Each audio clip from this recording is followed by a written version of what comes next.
Well, welcome to everyone joining the Flight Safety Foundation and our guest panelists to today's webinar. Thanks for being with us. I'm Mark Millam, Vice President of Technical Programs for Flight Safety Foundation, and today I'm the organizer of our event. The crisis we are experiencing is a global event, and it's unprecedented, and it's devastating to the aviation industry. Foundation is taking a new approach to facilitate and connect experts on elements of this crisis.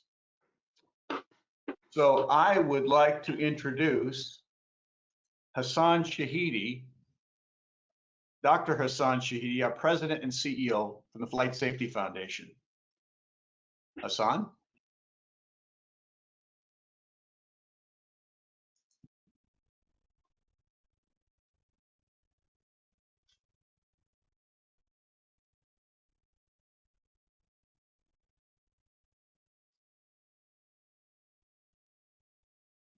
Hassan, you're ready?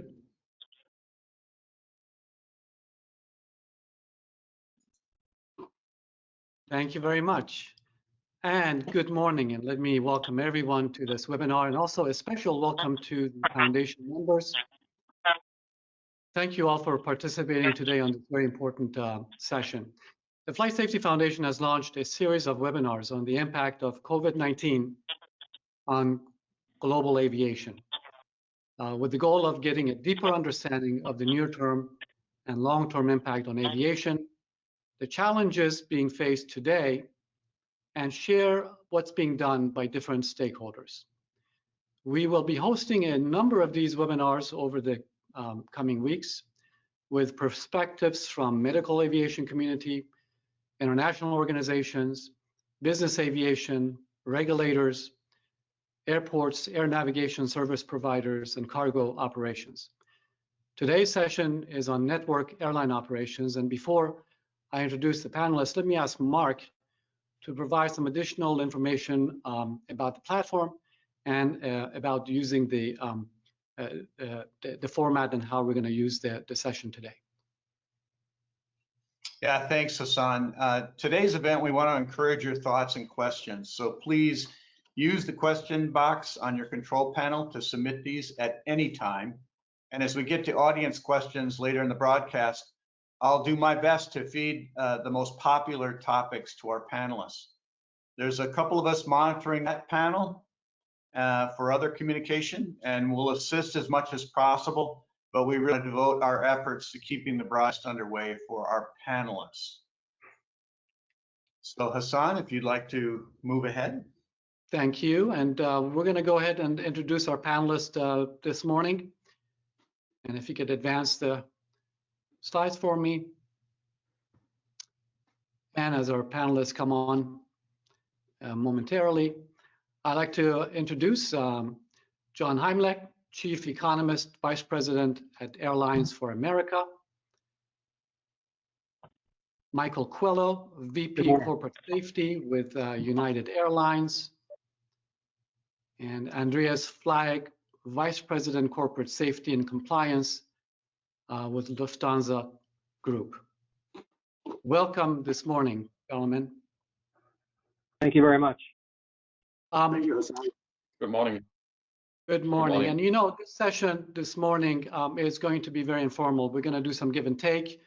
We're going to be doing some polling with our audience, and we're going to just have a good conversation around what are the challenges that we're facing today. So I thought maybe to start out, we set the context, John, with providing some perspectives in terms of what is the impact on aviation as we stand today. So I thought maybe you can walk us through some slides on that. So go ahead. Certainly. Yeah, so we've been, most of my presentation will be about the U.S. carriers, but you'll see many of the statistics pertain to the whole world. So it's clearly a liquidity crisis, a cash crisis. The biggest problem, of course, is no one knows the duration or severity of the evaporation of demand we're facing. And clearly part of that is predicated on the epidemiology, but there will also be lasting secondary economic effects that we're all concerned about. So we can advance to the next slide, please. So just a little context, IATA looked at global traffic trends before and after related to other pandemic events, SARS, avian flu, and others that happened within the past 20 years. And generally speaking, there was a recovery within about 6 months from the crisis with SARS 2003, especially in Asia Pacific, hitting the hardest. This is clearly a global pandemic amidst probably what is a global recession with a tremendous degree of uncertainty. So we believe this one will last quite a bit longer. And already the various guidelines from the World Health Organization, from U.S. federal government and others are that putting aside travel itself, people are under stay-at-home orders. So that'll last for some time. Next slide, please. So this is a map I borrowed from the New York Times, but as of yesterday, just in the United States, approximately 270 million people, or 80% of our population, was subject to stay-at-home orders across 33 states, 89 counties, various cities and territories. You can see from the map, they're either complete statewide orders or part of the states are under shut-in. So this is one of the challenges we're facing. And of course, this could affect not only potential travelers, but the airline's workforce itself struggling to cope operationally, logistically, staying at crew hotels, getting to and from their points of departure, et cetera. Next slide, please. So the way that's manifesting in the data, just waiting for the next slide to come up here on TSA screenings. Yes, thank you, Mark. So remember that TSA, they have about 440 or so nationwide airports where they have checkpoints. And of course, that's US and foreign carrier passengers, of course, use the same checkpoint. And if you go back a year ago, or even the beginning of the year, you're somewhere between 2.3 million and 2.5 million travelers being screened at TSA checkpoints per day. As of yesterday, it was 146,000. That's down about 55 to 60% just from a week ago, let alone from a year ago, we're down about 93%. You see that sharp drop off from March 1st, then we had another inflection around March 10th, but this is an unbelievable, as you know, we can't go down more than 100%, so we're getting there very quickly. Next slide, please. So in terms of US airlines and what they're carrying, this is to show you the geography of the market.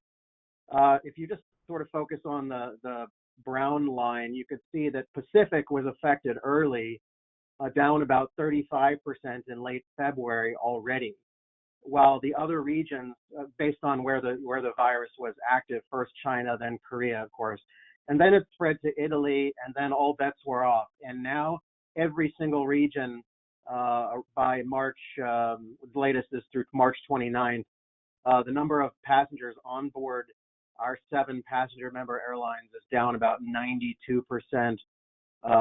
region-wide. So it's quite convergence with the TSA data, and contrast with growth of 2% before the crisis hit. Next slide, please. So just last slide for now is the carriers, among other things, have been, in addition to all the cost-cutting actions they're taking, they are borrowing money at breakneck speed and trying to tap the private debt markets while they're open to them. You see Delta and FedEx borrowing about $3.5 billion. Several other carriers tapping outside sources of cash as quickly as they can to supplement any relief they get from the U.S. federal government. I think that's the last slide for the time being. If you could advance. Yeah. Thank you, John, you. and appreciate that. These are really sobering statistics and trends. And I'd like to come back to you a little bit later on to just help us, maybe provide some additional perspectives in a couple of rounds. So I'll be coming back to you on that. Let me go to Andreas. Andreas, from Lufthansa's perspective, we're certainly hearing a lot in terms of the operational impact, the network operations, which is expansive. I thought maybe you could help us just provide a perspective in terms of what's happening with Lufthansa Group. Yeah, sure. Thank you, Hassan. Yeah, John, quite impressive figures on your slide. 59% drop and the huge impact and the very short time frontal stop the whole industry is facing on the planet. We had the same issue in Europe. So Lufthansa is operating 760 aircraft within 11 airlines in the group. The biggest being Lufthansa in Germany. Eurowings, our point-to-point carrier. We have Swiss in Switzerland and Austrian as the biggest 4 of our 11 airlines. We have a global network, and we also saw the market development in Asia Pacific in the Chinese region in January. And nobody could imagine that 6 weeks after stepping out from the Chinese market, we are scheduling down 700 of our 760 aircraft. So we see the development, tremendous decrease in passengers, and besides of shutting down the operation time to time and from day to day, week to week, and year by year, we see restrictions on countries, restriction on airports. We see our service provider struggling with the perspective. So yeah, nobody thought that we really come into a close of shutdown scenario, and still in a very fragmented German and European environment. We have not only one regulator, we have about 40 regulators in Europe. Everybody working in different modes, getting different regulation, and overhauling. We have to protect our people, we have to protect our employees, we have to protect our passengers and our staff. And yeah, so what we did actually, we developed a risk assessment on a group level, shutting down the operation to our present about 5% capacity. And yeah, and that's what we've done. So it's quite similar to what John just told us here on the perspective on the American carriers. We are presently in a cash management mode. We have to assure liquidity, and we also, of course, take a deep dive with our risk assessments, what risks are within our present shutting down the operation. Thank you, Andreas. And I'd like to come back on a couple of points you raised about the regulatory guidance that are being issued, and just discuss that in a little bit later on. But let's go to Michael. Michael, significant operations there at United with the network international. Could you just tell us kind of what's going on there? Yeah, good day to everybody, and I hope you and your families are safe and well. And Hassan, thank you to you and the Flight Safety Foundation for hosting this. This is a great forum. We're all in this together, and together we'll get out of it. We're a fiercely competitive industry, as you all know, but when it comes to safety and compliance, we're fiercely cooperative. And I think that's a good way to put all of this. We're all in this together, and together we're all going to get out of this so we can get back to being fiercely competitive again. So the United Airlines is no different than any other airline in the world. What happens inside the walls of United is happening outside the walls of United. So I know what my colleague Andreas is going through, because what's happened to Lufthansa is happening to United. We're seeing traffic down significantly. But on the safety and compliance perspective, I think the biggest challenge we have is the ad hoc cancellations, where we're expecting crews and airplanes to be in certain places at certain times, and we're canceling flights proactively, and that's causing a disruption in the system. And even though traffic is way down, what we're operating is very, very disruptive. And so how do you keep your people engaged? How do you keep them engaged? We've come a long way on safety and compliance as an industry. And now with everything slowing down, you would think it'd be easier, but it's actually a little more difficult, because we're trying to keep an operation going and keeping people moving, repatriating people back from overseas to the United States. And that quest of trying to get people back is actually strains the operation in some ways. So it's not as routine as it needs to be. We have captains making decisions, and think about it. We have captains flying $200, $300 million airplanes with an employee base of 10, generating a tremendous amount of revenue for us when they fly to flight. And it's an absentee workforce. So how do you communicate with them with all the things that are happening hourly by hour?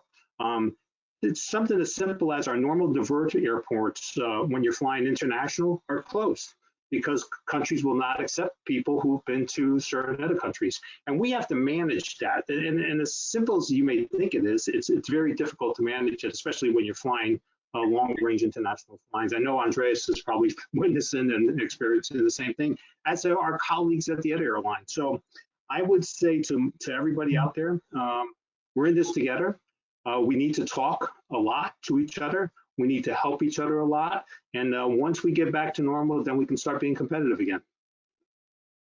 Thank you, Michael. And we all, I think, are looking forward to that day that we're back to that mode. But I do want to come back to your point, very important point about communications and how vital that is, especially during these times. And maybe we can talk about that a little bit in terms of how you're doing that and what mechanisms, such as this platform, are being used within the community. Mark, at this point, what I'd like us to do is maybe do our first audience poll. So if you can fire that up and let's get that poll going for us. Sure. The first thing we wanted to know is just exactly where we've got folks tying in from today. So we're describing this as a multiple choice. If you can just respond to that, we then can see a little bit more about where folks are coming from. We know that this might be late at night for Asia Pacific, so maybe we won't have as many folks from there, but go ahead and make the response here. And I believe that as this is being answered, as soon as we think we've got a critical mass, we'll show the results of that. So looks like we've got about 85% of the folks voting. So I will share that back with you in terms of what that looks like. Looks like it's equally distributed between Europe and North America. A few folks joining us from Latin America, but also from Africa and the Middle East. Thank you. And go ahead, Hassan. No, this is great, and I'd just like to welcome everybody. I know these are different time zones, and those that are participating from other regions other than North America, welcome. Great to have you on board. And at this point, Mark, what I'd like us to do and panel is walk through a series of topics and have a good conversation around those. So if you could go ahead and get those, the first topic presented, we can get the conversation going.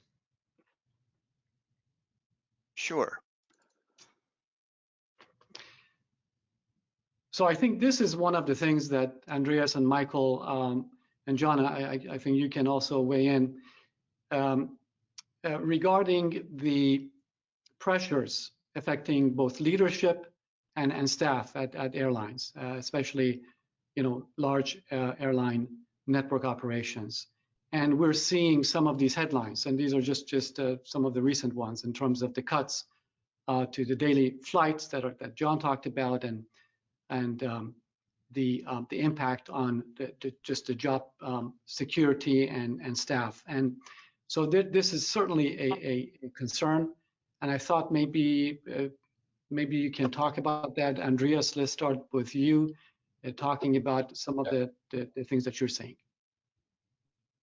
Okay, yeah, just about our network. Presently, we not only shrink down our network and we cancel flights and fly only to about 5% of our normal traffic volume, but as Michael said, where we've just developed cargo flights on to destinations we called in some repatriation flights. We performed the last 3 weeks about 350 repatriation flights within Lufthansa Airlines to new destinations who are not known already, to just get our citizens back to Germany. So it's not about shrinking down the organization and have relief maybe on the normal the working pressure you have, but also you have new destinations and you have to be familiar with them.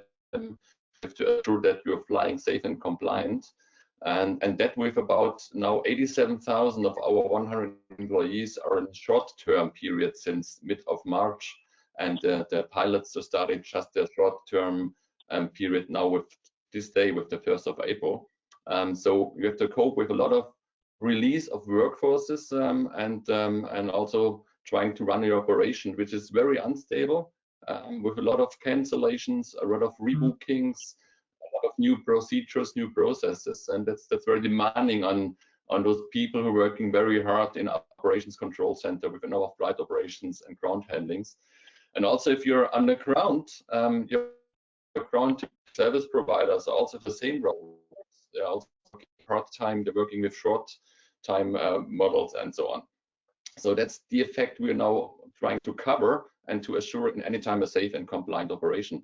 And over that, of course, there's a development within the people for being about their future. What does it mean now? Do we have a short-term payment for 1 month or 2 months? How long will it last? John told us in the slides, maybe it be a V directory that we come up with a restart, which will happen quite fast or it will longer. But nevertheless, everybody now realized within the Lufthansa group, and I think that's the same for every other airline, that it will not be a couple of a few months or days. It will last until the summer or autumn. And so there are a lot of thoughts about what does it mean for myself, what about my wages, about my commitment, and so on. So that's a really big issue which we're facing the next weeks and months. Thank you, Andreas. We're approaching about 200 people on this webinar today, and those that have just joined, welcome to the Flight Safety Foundation series, the webinar series that we're having. We have Michael Quiello, United, Andreas Flaig with Lufthansa, and John Heimlich with Airlines for America. So let me go to Michael and have you talk about some of the challenges with leadership and staff that are affecting you. Yeah, so at United, it's all about our people, right? And how do you give them a certain amount of certainty as to what this recovery is going to be like? And John has a V curve, which just shows a distinct downturn and then an upturn. But what happens if that turns out to be a U curve, or it turns out to be an L that lasts for 1.5 years, 2 years? And so how do we keep our people engaged with a certain amount? I mean, we have people that are never been through something like this before. A younger staff of 6, 7 years that have really only been through the good times of the airlines, haven't been through a 9/11 event, a professional air traffic controllers strike here in the United States, and all the downturns and bankruptcies that a lot of the airlines went through come out stronger on the back end. And so as a leader, how do I keep them engaged? So we have daily conference calls with my people. I have a division that I have divisional calls. Flight ops is doing the same thing. In-flight's doing the same thing. Airport ops is doing the same thing with webinars, town halls. Our CEO and our president is doing a town hall on Thursday with the entire company. And so how do you keep your people engaged? You have to be open. You have to be honest with them, and you have to give them the information that you have so they can make decisions themselves. The United Airlines has been offering leaves of absences to our people and voluntary leaves of absences. And so that's going to help a lot. We've got a significant amount of people who have taken those, like at Lufthansa. And then the government package, which helps us stabilize wages, at least until the end of September, until we can catch our breath to see what the network looks like going forward. So if it's going to be a 70% network for the next 6 months, 9 months, then we as leaders have to plan for that and staff for that. But it gives us enough time to do all that. So I think our biggest challenge is going to be apathy. And how do you keep people's heads in the game? Because whether you're flying 5,000 flights a day or you're flying 300 flights a day, you're flying flights. And you can have an issue on any one of those flights that you can have when you're having 5,000. And I think where the challenge now is, as people are thinking about other things in the operation, are aircraft damages going to go up? Are injuries going to go up? And are incidents going to go up? Or are we prone for an accident? So how do you, as an industry, help and get proactive and predictive on data to understand that things are happening? But it's keeping our people's heads in the game, and that apathy that comes that, hey, I'm going to be out of a job in 3 months, so I'm just going to come to work and we'll see what happens in 3 months. Right. Thank you. Yeah, I'd like to come back to the whole point of risk management during these very, very difficult circumstances, and what's being done on that. But let me go to John from an industry perspective. Any views on impact on leadership and staff? Well, I think what I can speak to, Mike and Andreas know best on that front, but what I can speak to is some of the range of the typical type of steps airlines are taking to minimize any employee impact and minimize any cash burn during this period. So they are idling non-critical capital projects, whether they be at an airport, whether they be aircraft deliveries, any type of capital expenditure that is not critical to the operation or to safety. They're attempting to curb. Now, some of the reduction in aircraft capital expenditures, some were front-loaded, so they're a done deal for the first quarter of the year. But those that are outstanding, some of those require negotiations with vendors, OEMs, so those are uncertain. Mike alluded to the voluntary leave. Last I heard, and it was a few days ago, it might be higher now, Delta, for example, had 21,000 workers take some form of involuntary leave or voluntary leave or pay cuts, including 7,000 flight attendants. I know Americans had several hundred pilots take early retirement. So you have early retirement of personnel. You have early retirement of aircraft. We've already heard Delta and American, for example, announce some permanently a schedule for permanently retiring, has scheduled some aircraft. Shutting lounges. United had idled all of its Polaris lounges, I believe, for some period of time due to the drop in business travel. So you save minimal costs on that, but there's no point in keeping them open if there's limited demand.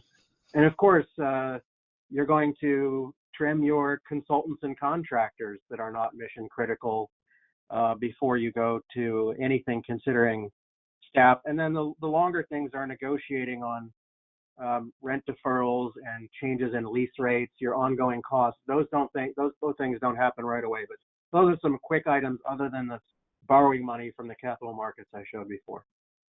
Thank you, John. And your point on early retirements, and of course, we know that many of those individuals have extensive operational safety experience that would be lost to industry. And so that would definitely be a concern, certainly from the safety perspective, from operational perspective, and it's definitely concerning. At this point, Mark, maybe we can go to our second poll for the audience as we approach the 200 mark on our attendees. Yeah, let's hear a little bit about what stakeholders folks represent, whether it's air traffic, airline operations, civil aviation authority, or government, manufacturer, airports. Go ahead and submit your responses, and then as soon as it looks like we've got a majority of the folks that are participating today, I'll share that back with everybody. We're a little over 63%.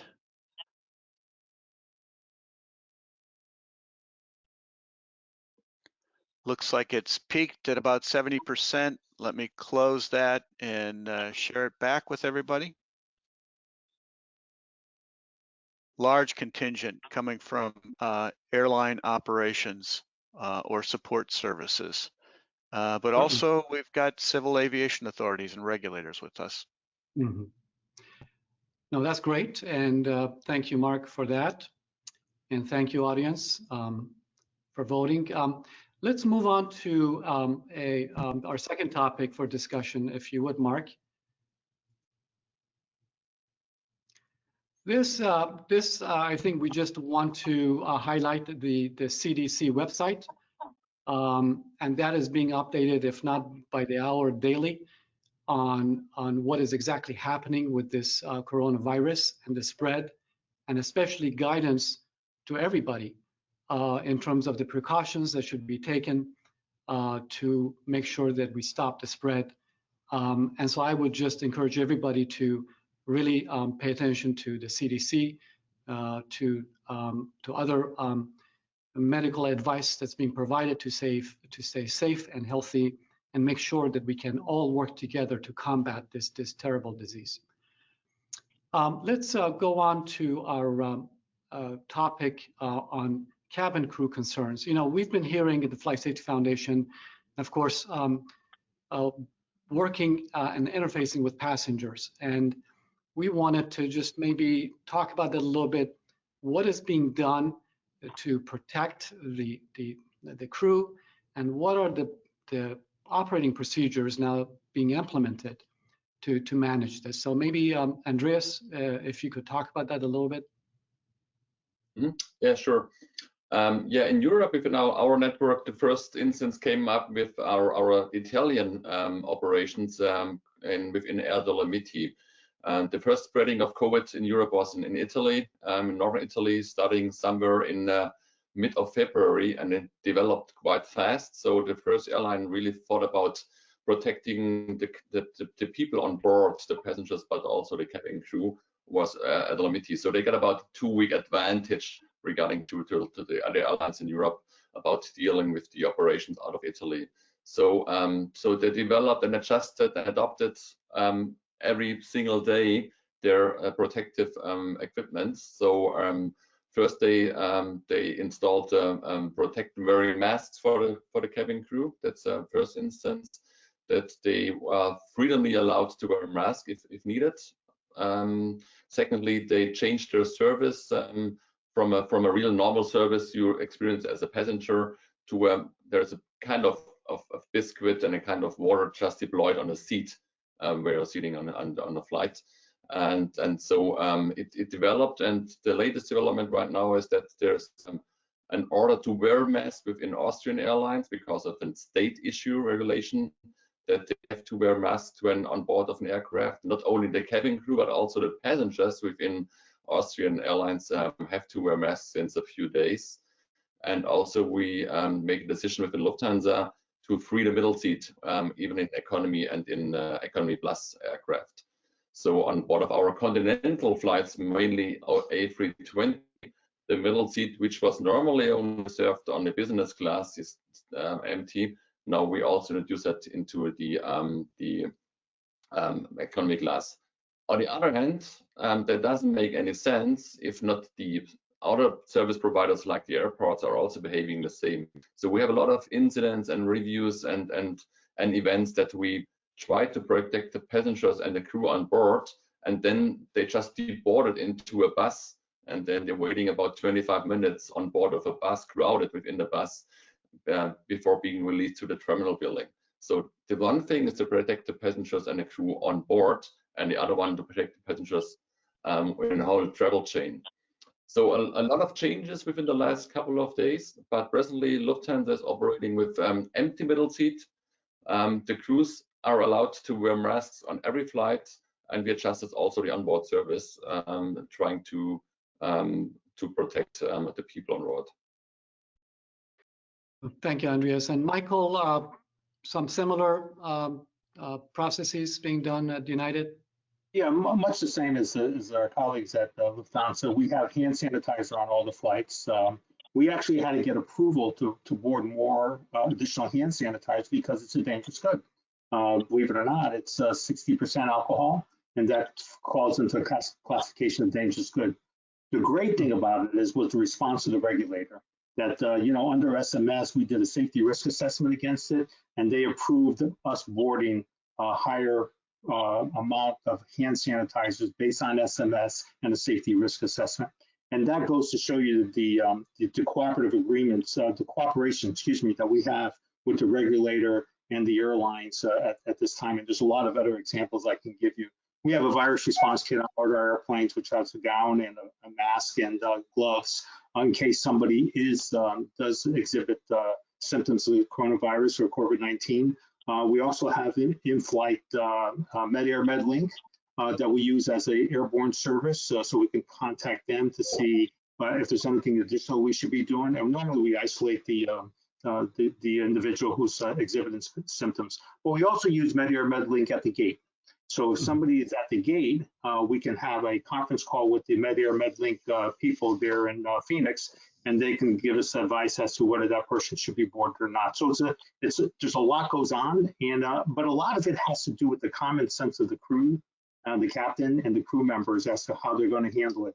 And this goes back to communication, because there are missteps that people have, and there are best practices that people have, and the more we can communicate what people did right and what people could have done better is good for everybody. And that's really why I think a forum like this is important, is because we can learn from each other. I mean, there's no perfect scenario that anybody can use. And I think these types of forums, we're all in this together, like I said, and we can learn from each other on this.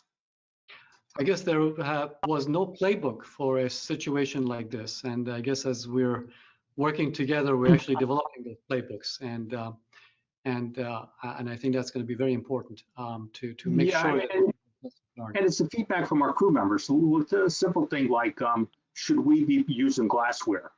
Or should we use disposable cups? And that kind of feedback that you get back and forth, it may seem like a simple example, but that's the kind of feedback that we get and say, hey, that's probably not a bad idea right at this time. And we can always go back to where we were in 2019 at one point. But today, it's extraordinary times, which means we have extraordinary circumstances. We have to do extraordinary things. No, thank you. And I'm mindful of our time. John, go ahead.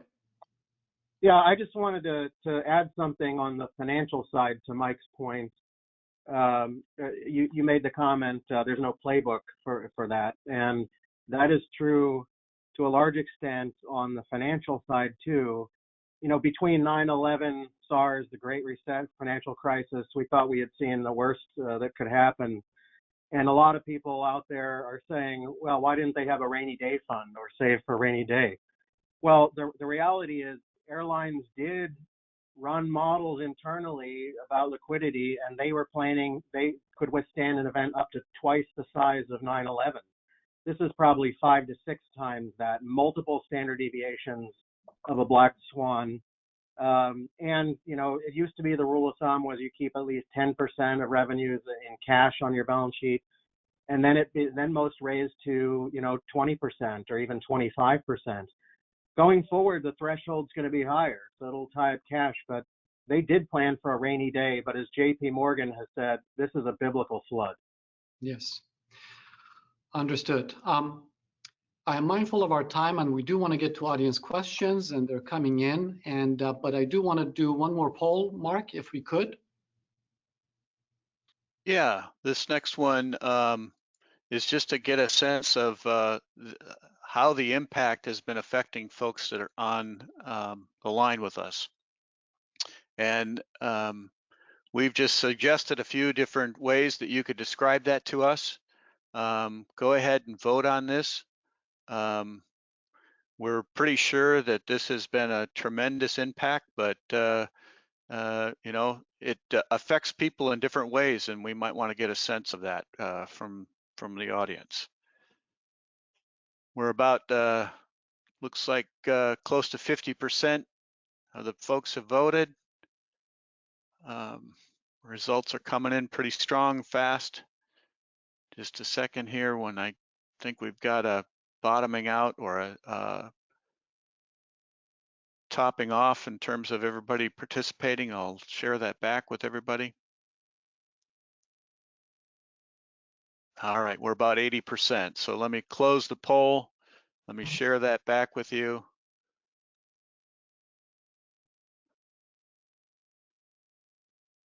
And of course, this is not surprising. Significant impact clearly is being certainly in these statistics and very much true across the industry. Yeah. Good. Okay. Thank you, Mark. At this point, Mark, I know you're monitoring some audience questions, and I do want us to get to a few of those. I know we have a couple of other topics, but if you have a couple of questions from the audience that that you can share, please go ahead and maybe read off some of those. We've got several questions coming in, so thank you very much, and many of them very interesting. Let me just start with this one from Daniel Stetcher. With pharma and perishable shipments playing a substantial role in air cargo and preferably flown on passenger flight due to their time-definite nature, how can technology assure that with a disruption, they still arrive at their destination in the envisioned time and condition?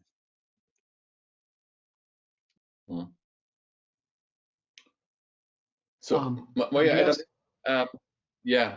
So what we're doing with the freighter airlines, we have a Lufthansa Cargo operating 12 freighter aircraft. So they're flying within a very high demand within the network. So they're able to sustain a kind of remaining cargo network within the Lufthansa network. Nevertheless, about 40 to 45% of the normal freighter volume was not on board of the cargo aircraft, but on board of passengers aircraft. So this completely diminished the last couple of weeks. However, we are now about to build up a kind of cargo operation on passenger aircraft. So Austrian Airlines, for example, getting shares and rolls out of the aircraft in order to fly with passenger aircraft on cargo freight routes, preferably to the Chinese market right now. And we are doing this as well within Lufthansa. So we're trying to evaluate how big is the demand from the market, how is the restrictions on traffic rights, the restrictions on countrysides, on airports, and also crew issues. How can we sustain a reliable cargo operation on board of special configured passenger aircraft? That will not maybe meet the demand of the market, but it's maybe a small input. And if, like Michael said, we're all together and we can just align ourselves and build up a kind of minimum network on the planet for such goods, for example, that may be a small point and a solution for your answer, for your question. Thank you. And Michael, really quickly on that, any additional remarks? Yeah, the same thing. We're using our passenger airplanes for cargo now, and we have our cargo division has actually scheduled out an ad hoc additions to their schedule to move cargo. And so we're slowly transitioning to cargo flights in the cargo business using passenger aircraft. Thank you, Michael. Mark, do you have another one you'd like to share? Yeah, regulators are scrambling. This comes from Joe Gillespie. Regulators are scrambling to extend licenses, approvals, etc., because it is expedient to do so. Once this is over, should we be asking them to review the validity periods of these things, because many seem arbitrary and for the time being unnecessary? Okay, well, this is a good conversation, but any reactions, Michael or Andreas? I would say from my perspective, the rules have served us well for the time. And, you know, I would expect that the regulators will review the currency and the recurrency of certificates, for example. But they've been very, very good in helping us meet the demand for like medical certificates. We had 1,850 medical certificates that were due to expire between mid-March and the end of April. And we had our aircrew medical examiners who were reluctant to see pilots because of their obvious issues. And so the FAA was Dr. Berry, the medical surgeon, was very good. And first of all, understanding the issue, and then understanding the risk both to the pilots and to the office itself, and then put into effect some changes. And a lot of other changes are going in, like not using the oxygen mask above 25,000 feet. A lot of good stuff. Some will be reviewed, some should remain the same, but I think let the data speak, and that's what we need to do. Right. Andreas, anything quickly on that topic?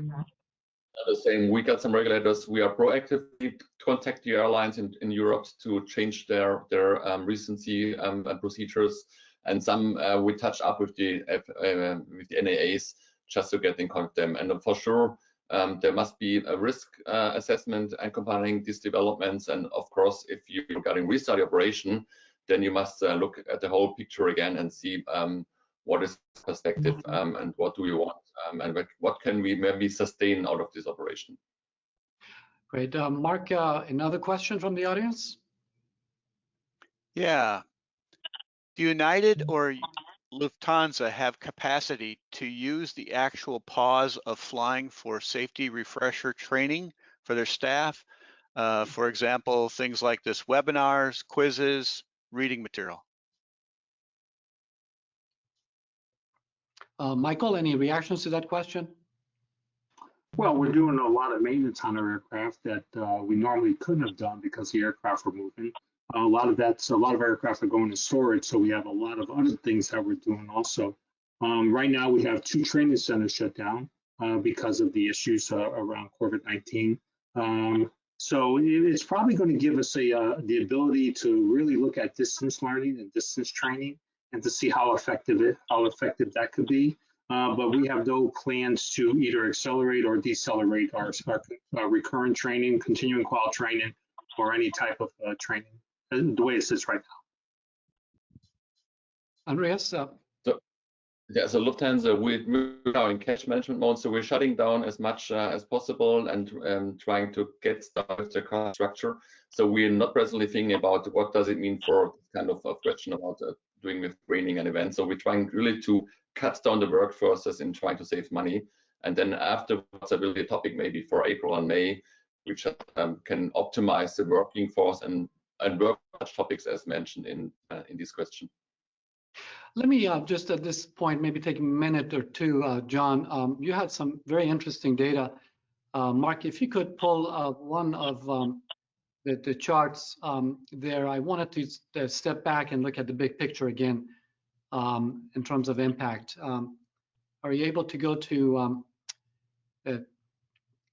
this one? I just wanted to kind of talk about this a little bit, if you could. Yeah, I mean, normally you have several months when you're planning on cutting capacity, and of course you're talking about typically a few percentage points at most of cuts. When you have demand basically fall off a cliff within a matter of days, and your bookings become negative, you can't possibly cut capacity fast enough to keep up with the declines in demand. And this slide pretty much shows that we had, by now we've traffic starting to catch up, but traffic down 92%, capacity system-wide for these 7 carriers down 56%. So obviously you see load factors just tanking, which I think is shown on the next slide. But you can't announce this to your customers fast enough. You can't adjust with your flight crews fast enough. Modify things that suddenly. So we're playing a game of catch up right now, not to mention the figuring out how we keep communities connected to the overall network without just saying we're going to ground everything. So I think on the next slide, it shows the load factor consequence, if I recall I'd like correctly. to maybe just briefly touch on that, Mark. Yeah, well, if you look at all the way to the right of this chart, basically, the most recent day of data we have is Sunday, March 29th, just a few days ago, and the load factors were 13%. 13%, okay? When we started, the month of January was 80%, right? So that's a consequence. We can't cut capacity fast enough. Now, at some point, load factor is going to become an artificial measure because capacity is going to be pulled down so low. It's really the traffic reduction, but we are literally flying planes around with a handful of people on them, and it's just not sustainable. Thank you. Mark, could we? By the way, sorry, if I just may add, you see the distinction between domestic and international, and I mentioned at the outset of this webinar that the fall off started in the Pacific and then extended to Europe before it moved to the US. Well, this slide shows you, the airlines started cutting capacity internationally first before the virus spread to domestic, and they did it in a much more aggressive fashion, and that's why load factors are international are higher, because they've actually taken more capacity out of international than they have domestic at this point. That's right. Maybe Mark, maybe go ahead. One comment on that, a short one. Maybe it's I see a huge risk when it's the other way around, restarting operation. Maybe the traffic demand is rising very fast, and the airlines are trying to build up their capacities, which is very hard to build up a safe and compliant and reliable operation out of a more idle operation right now. So there's a huge risk, in my opinion, for restarting operation. And even if looking, maybe if you then you have again competition on the market and not an alignment and stand by side by side of the airlines right now. Well, that's a good point. I would agree with Andreas in that the wind down is easy from a safety and compliance perspective, because you just stop an operations. I mean, there's things you have to do, there's things you have to do differently. The wind up is going to be different. It's going to be difficult, because as we all try to, and how do you, if the traffic starts coming back quickly, you can't turn it on as quickly as you turned it off, especially with aircraft and storage and the way we're doing things. So it's going to be an interesting 6 months. Yeah, we've taken a note of that particular issue, and we will probably do a webinar on that in the coming months, because I think that is going to be a significant challenge as we ramp back up. So yeah, it's actually three buckets. It's the wind down, and how do you manage a wind down? Then how do you manage the steady state with a decreased workforce that's probably apathetic? And then how do you manage the wind up? So we've got three buckets we have to manage to as safety leaders. I just wanted to point out that last week the Flight Safety Foundation released a roadmap on that very topic. It's a number of considerations for winding down, for the operations, and then winding back up. There are a number of considerations that are there from different perspectives that we've put together that's been released. So I hope that the audience can go ahead to our website and reference that. It's a very well done document, and we're beginning to engage the community and beginning to evolve that and update that as we move forward. I know we're coming up on the hour, and I do want to cover one other topic if we can before we go to closing remarks. Mark, can you put up the topic for discussion? Yeah, and this sort of relates to one of the questions we got early on in terms of cargo operations. We know there's a lot of movement. There's a lot of things that are changing fairly quickly as this change in operations ramps down and maybe sets up some rush conditions. How are we dealing with the complexity of operations here? And so many comments on that. Yeah, this was brought up a little bit earlier in terms of risk management, and given the very difficult circumstances that the operational personnel are facing, what's being done to manage those risks when we have these very challenging conditions for operational personnel? Andreas? Yeah, we get a special task force consisting of about 25 to 30 people, just dealing only with the non-normal operation. That means not the normal 5% operation we're doing on our network, but with repatriation, with cargo flights, with changing destinations, with environments, with all these issues. So there are a team of people consisting of about 25 persons throughout the departments, we're just working only on this topic, and safety and compliance is member of this team. So we're quite in, and we help the people to make an effective management of change, to know their risks, to drive the risks, and also to define a red line where you can say we cannot fulfill this chart of light because of A, B, or C. So you must have a special people and the process and the group of persons just dealing with the topic. Thank you. We have reached the end of this session, and I do want to thank all of you for participating in this very, very informative discussion. I do look forward maybe to future opportunities where you can come on back up, and hopefully we'll be talking about ramping back up and getting operations restarted again. So thank you so much. We're going to go ahead and just any final, just very brief remarks, Michael, very quickly. No, I want to thank the Flight Safety Foundation and for first of all hosting this. And to my colleagues out there, we're in this together. Stay safe, you and your families, and I hope to see you in those industry forums in the future. So thank you for participating. Thank you, Michael. Andreas? Yeah, the same, Michael. Stay healthy, and it's even more important than in normal conditions to fly safe and be compliant. That's more important than ever. So thank you, Hassan, for doing the webinar. It's very useful. Thank you. John? Adding my thanks to fellow panelists, the Flight Safety Foundation, and to the audience. And we will get through this, but it might be a little bit of a longer ride than past crises. So hang in there. Thank you. Thank you, and thank you for joining us. At this point, Mark and I are going to just cover some of the future webinars, and you will be, I think, dropping off, gentlemen, as Mark and I come back on and just finish up this morning's session. Mark, thank you, Hassan.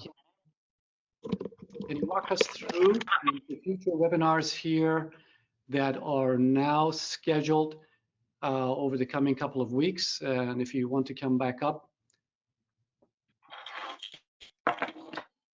Finding your mute button is sometimes difficult. Even finding your webcam button is even more difficult. I had that challenge in the beginning. So we got a couple of webinars that are lined up, and we hope you will join us for that. We did have some questions too in terms of what are we going to do with a potential recording of this event. It will be used and put on our site. We've got a couple of ways that we might do that. We'll announce that when we've made them publicly available. So if you had friends that missed any of the conversation today, they certainly can look them up and replay the tape for today. But coming up, we've got one on global operations next week with folks from IATA and ACI, two organizations that we work with quite closely. And then following that, on April 15th, we've got another one that focuses very specifically on the medical situation with folks from IATA, ICAO, and MedAir, who give regular advice in flight to medical emergencies. So I think that's it from our end. Mark, I just had a late breaking on our global organizations session next week. Our good friend Steve Kramer from ICAO is joining as well to provide a perspective. So really, that should be a very good session, and I hope people can join in. At this point, I'd like to take a moment to thank all the participants today. I hope you found it useful. We look forward to your feedback in terms of how we might improve this. So don't hesitate to contact us and provide feedback for us for our future sessions. And we look forward to having you on board next week to talk about global organizations. Have a great day. Farewell. Bye-bye.